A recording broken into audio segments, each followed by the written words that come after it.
Mais bon, il faut que chacun de nous garde son souffle pour la campagne. Pour l'instant, non, moi, je ne fais pas de la science-fiction.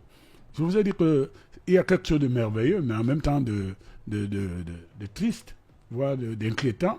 C'est que les Camerounais font des débats artificiels, ou s'engagent sur des débats qui n'impactent pas sur les préoccupations que nous avons actuellement. Vous me demandez si on peut reporter les élections. Écoutez, je ne suis pas météorologue. Je ne fais pas la météo. Pour l'instant, rien ne m'amène sur ce chemin. Mais il peut se passer un événement. Il peut se passer beaucoup de choses. Il faut un fait qui justifie cela et que cela se fasse dans le consensus. Donc, nous, ce n'est pas quelque chose qu'on fait. Mais nous sommes une organisation, nous envisageons tout. Tout ce qui est faisable, tout ce qui est possible, nous l'envisageons. Et donc, nous sommes une organisation politique qui prépare les élections. Nous n'allons pas chercher le baptême chez l'ancien président de la République française, Hollande. Nous ne faisons pas ça. Nous ne faisons pas les meetings sur un autre continent avec des badauds du tout venant, dont on n'est même pas sûr qu'il y ait des électeurs dedans. Nous ne faisons pas. Nous sommes dans la sérénité. Et quand on écoute Paul, on se dit, oh, bon, on doit rester serein. Quel que soit le ton qu'il peut utiliser ou les adjectifs qu'il utilise, il ne va pas m'entraîner dans la campagne. Il y a un temps pour tout. Et qu'il se rassure, on va aller en campagne. Donc nous, on se prépare pour la campagne électorale. Mais que vaut le candidat du RDPC sans oh là là, soutien du Grand Nord? Sans quoi? C'est soutien du Grand Nord. Mais vous parlez du Grand Nord, et je trouve qu'à la limite, même c'est insultant pour nos compatriotes du Grand Nord. Vous parlez du Grand Nord comme quelque chose comme un magma qui ne bouge pas, qui n'est pas composite, qui n'y a pas de diversité. Non, le Grand Nord a Mais puisqu'on nous a toujours fait savoir que c'est le Grand Nord qui était pratiquement... Si vous remportez les élections de ce côté, vous avez... Non, bon, soyons clairs. Vous avez pratiquement remporté l'élection. Je ne suis pas venu chercher le prix Nobel de la démagogie ou de la mauvaise foi. Mais je vais vous répondre. Oui. Je ne crois pas au fait qu'il y ait un bloc qui vote comme un mouton, ou comme un seul homme, une seule fois. Dans ma propre famille, j'ai des gens qui ne sont pas dans la mouvance du RDPC. Vous voyez? On va dire la famille comme Ebois, la famille de... Non. Vous connaissez Alice comme ses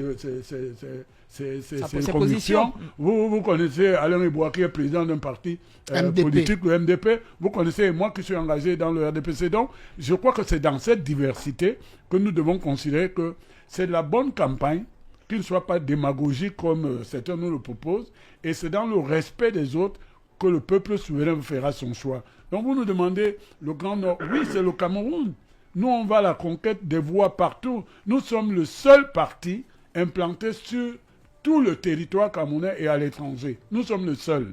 Les autres viennent dans la haute saison de réclame des voix et viennent draguer des populations en faisant des propositions démagogiques, lunaires, mais nous sommes dans le réel de tous les jours. Alors, vous nous demandez, il n'y a pas une seule voix dans une élection qu'on doit négliger. Vous comprenez? Oui. Il faut avoir du respect pour nos compatriotes qui habitent ces régions et ne pas les prendre pour des gens qu'on vient tourner comme ça. Ils sont au courant de ce qui se passe. Je voudrais rectifier quelque chose que Paul a dit qui est inexact. À moins qu'il y ait une autre organisation du territoire, le Cameroun a 10 régions. Et actuellement, nous avons des problèmes sécuritaires simplement dans le nord-ouest et sud-ouest et voire peut-être accessoirement dans l'extrême nord avec Boko Haram. D'accord? Oui. Donc, il ne peut pas dire que 7 régions sur 10 sont en instabilité sécuritaire. Je crois que Paul rectifie cela, sinon c'est curieux venant de ta part. Donc voilà. Mais Paul Mayel, vous avez écouté Hervé, mais vous accompagnez également un candidat déclaré, le bâtonnier Akeré Mouna. On l'a vu en France il y a quelques jours aux côtés de l'ancien président français François Hollande. Comment est-ce que les puissances traditionnelles, que ce soit la France ou les États-Unis, bref l'Union européenne, perçoivent-elles ce qui se joue actuellement au Cameroun? Est-ce que vous pensez que ça pourrait avoir un impact? Avant de répondre à la question, je reviens sur ce qu'Hervé a dit quant au fait que nous n'avons que 2 régions qui sont en situation d'insécurité. Donc je voudrais clarifier mon propos là-dessus. premièrement, comme Hervé lui-même le reconnaît, nous avons des problèmes dans le nord-ouest et dans le sud-ouest. Et on a noté qu'il y avait quelques escarmouches de temps en temps sur la région de l'ouest. Ça fait, au lieu de 2 régions, ça en fait déjà 3. À l'extrême nord également, nous avons des problèmes avec la crise sécuritaire Boko Haram qui éventuellement, à cause des migrations et des déplacements des populations, affecte les 2 autres régions que sont le nord et l'Adamawa. Je défie Hervé de me dire le contraire. En troisième position, les faits divers, le fait qu'une voiture écrase quelqu'un en Kololo, c'est que le littoral est dans l'insécurité. Je suis en train de discuter. Mais il y a des morts dans l'extrême nord. Il y a des éléments probants aujourd'hui. Le dispositif et son génie souvent au service Hervé, tu as dit qu'on ne s'interrompt pas. Je t'ai pas interrompu. Non, quand tu as la parole, tu la gardes. Allez-y, Paul. Au troisième niveau, on a depuis 3 ou 4 ans des groupes armés qui sont dans la région de l'Est avec des incursions des miliciens des anti-Balata qui viennent de la République centrafricaine, qui font que la région de l'Est également est dans une situation de crise sécuritaire. Si vous prenez aujourd'hui le déploiement des forces de défense et de sécurité dans les différentes régions, vous allez voir que ce que je dis tient la route. On est dans une situation de ce que les Américains appelleraient DEFCON 3 sur au moins 5 autres régions que le nord-ouest et le sud-ouest. Pour cette partie-là, je pense que Hervé ne me démentira pas. Je te demande. Maintenant pour revenir à votre question, je trouve un peu malsain qu'Hervé... heureusement que le président Hollande n'est pas dans une position décisionnelle, parce que s'il était chef d'État, peut-être qu'on dirait qu'on est allé chercher l'adoubement. Non, je pense que quand vous allez à la conquête de la magistrature suprême, le président de la République, c'est qui? C'est le chef de la diplomatie d'une nation. Dans l'offre politique que les candidats vont présenter aux Camerounais dans les prochaines semaines, il y a une bonne partie qui concerne les relations internationales. Hervé le sait mieux que quiconque. On ne peut pas aujourd'hui vivre en vase clos. Aujourd'hui, quand vous aspirez à être président de la République du Cameroun, vous discutez avec des gens qui sont potentiellement des partenaires politiques, économiques et sécuritaires. Et la France aujourd'hui, qu'on le veuille ou pas, quel que soit ce qu'on dit, la France aujourd'hui compte parmi les partenaires stratégiques du Cameroun, comme bien sûr d'autres nations de forte envergure. Donc on a rencontré le président Hollande, mais pas que lui, on a rencontré d'autres personnes. Et je pense que tous les leaders qui aspirent à la magistrature aujourd'hui discutent avec des gens qui sont potentiellement des partenaires. Ça ne veut pas dire qu'on va chercher un adoubement, ça ne veut pas dire que c'est ces gens-là qui ont un impact sur l'élection au Cameroun. D'ailleurs, vous voyez bien que les représentations diplomatiques de ces pays-là se tiennent à carreau et ont tout au plus le rôle d'observateur de ce qui se passe. Vous ne les voyez pas se mouiller, vous ne les voyez pas aller chez tel ou tel autre candidat, recevoir tel ou tel autre candidat. Donc je pense que c'est une façon toujours détournée de vouloir réduire les candidats de l'opposition à ce statut-là. Mais je n'ai jamais entendu un candidat de l'opposition dire « je suis le meilleur élève de la France ». Ce n'est pas les candidats de l'opposition qui l'ont dit, c'est bien le chef d'État actuel qui est le président de la formation politique à laquelle... Non, je dis juste... On va entrer en campagne et je suis prêt. L'intelligence que Hervé a, c'est que c'est lui le premier à rentrer sur le terrain de la campagne et avoir des messages qui tapent. Et il dit toujours non, il ne faut pas qu'on aille en campagne. Non, Hervé, c'est ça que je dis.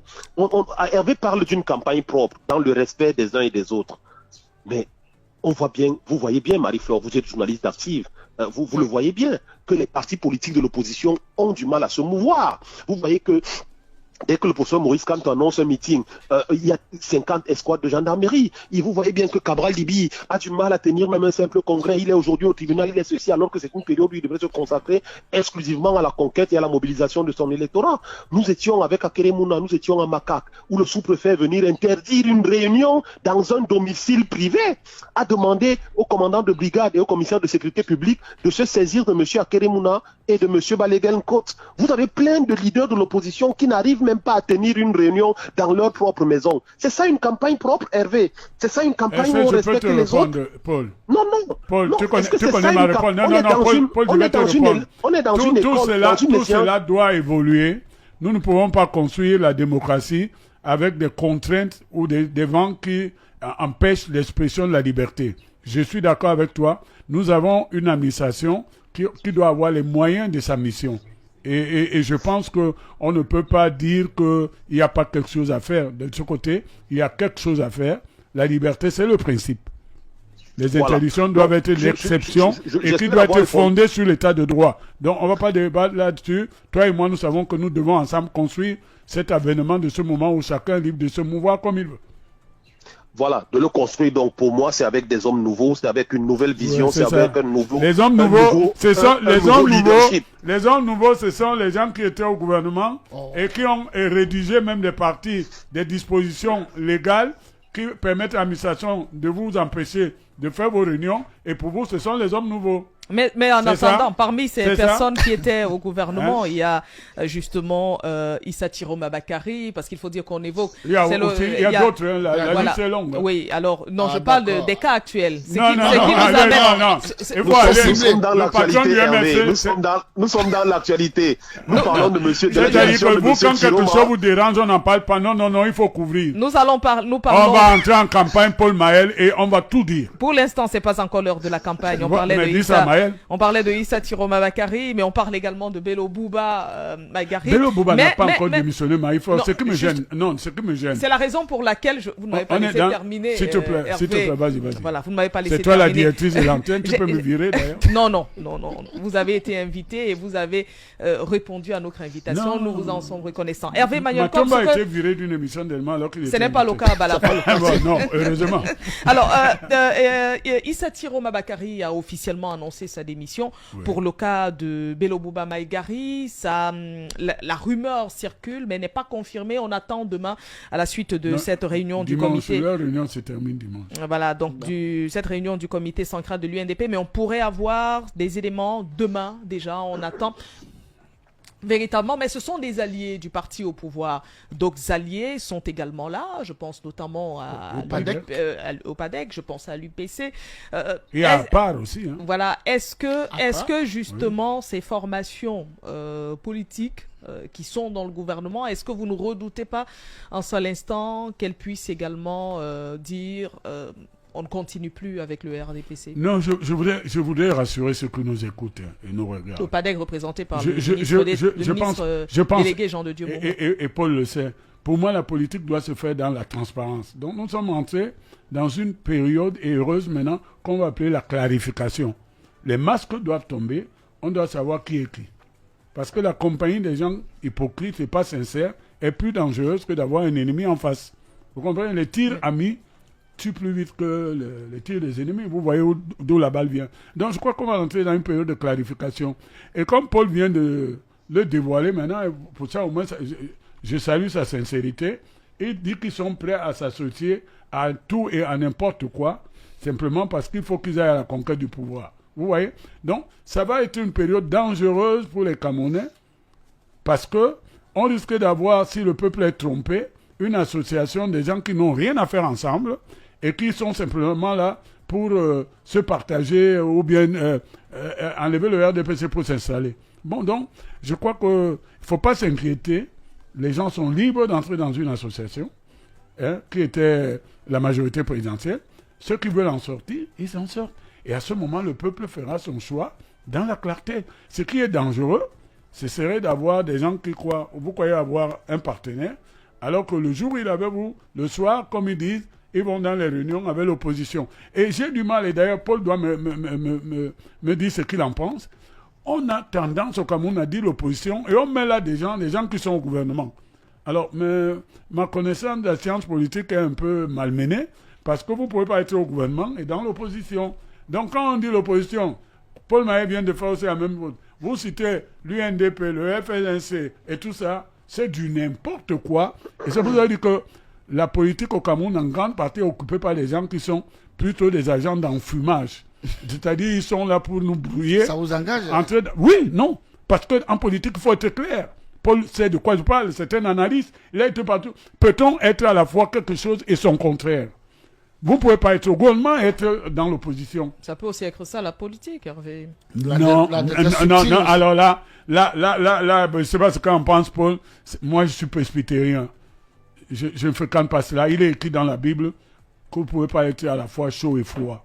Il doit avoir une température. Il faut faire vous un comprenez? choix. Moi, ce genre de politique, ce sont des combines.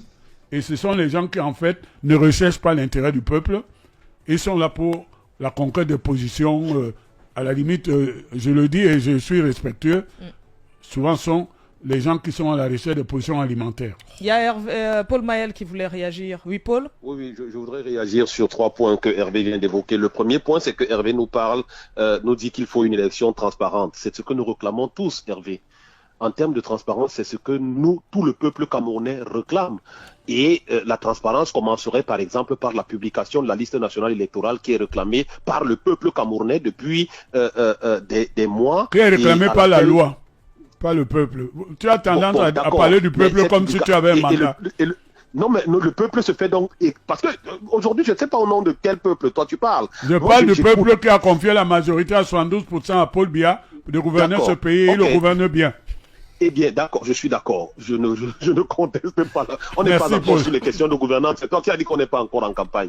Donc, la transparence serait ça. La transparence serait la révision consensuelle du code électoral qui est réclamé par les partis politiques de l'opposition qui sont représentatifs. C'est ça, ce serait ça une élection transparente. Une élection transparente serait la possibilité qu'on donne à tous les partis de se mouvoir avec la même facilité que tous les partis politiques puissent avoir accès aux médias capitaux publics, puissent avoir le même temps de parole, puissent avoir X, puissent avoir Y. Ce serait ça la transparence. Et là-dessus, je ne suis pas sûr que le RDPC, au nom duquel tu parles, soit également en posture de donner des leçons. Ça, c'est la première chose. La deuxième chose, je ne sais pas, Hervé, moi, c'est, disons quoi, c'est ces 7 dernières années, j'ai beaucoup sillonné le Cameroun de par mes obligations professionnelles et encore beaucoup davantage depuis le début de cette année 2025.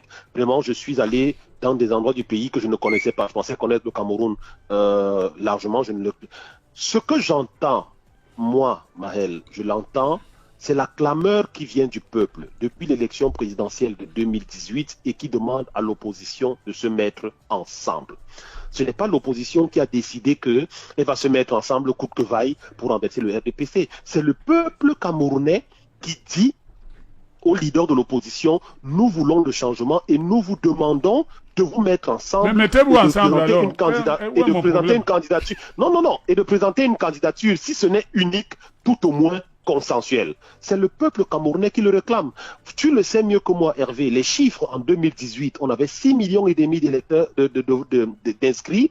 On a eu 3,5 millions d'électeurs. Donc, on a eu 3 millions de citoyens camerounais qui ne sont pas allés voter. Absolument. Quel que soit le schéma qu'on fait, ça veut dire qu'on a environ 2 millions de personnes qui n'étaient pas satisfaits des différentes offres politiques qui ont été présentées par les différents candidats et qui, de mon analyse personnelle, je peux me tromper, n'étaient surtout pas satisfaits de voir que les opposants sont une fois encore allés à l'élection présidentielle en rang dispersé. Donc aujourd'hui, l'opposition camerounaise, par peur d'avoir une nouvelle fois cette sanction de 3 millions d'abstentions, se dit il faut que nous discutions et que nous trouvions un terrain d'entente pour présenter, comme je le dis, un candidat, si ce n'est unique, je ne crois pas trop à une candidature unique, mais tout le moins de large consensus, comme le dit souvent mon ami et frère aîné Hilaire Zipan, de large consensus qui porte les aspirations du changement du peuple camerounais. Donc ce n'est pas une utopie où les leaders de l'opposition ont dit on va faire coûte que vaille de ceci pour renverser le RDPC. Ça c'est le problème, ça c'est votre problème dans l'opposition. C'est pas mon problème. Non. Je ne vais pas être là à soigner vos bobos ou vos retards. Non, mais ce que je dis, c'est que tu essayes de dévoyer ça en disant ils veulent absolument se mettre n'importe quel gens qui ne s'entendaient pas. Oui, on ne s'entendait peut-être pas avant, mais toi-même, tu connais la maxime. Quand il s'agit de rosser les cognes, tout le monde se réconcilie. On se réconcilie pour la circonstance et après on verra si on reviendra à nos batailles initiales ou alors si on continuera dans la... C'est de ça qu'il s'agit.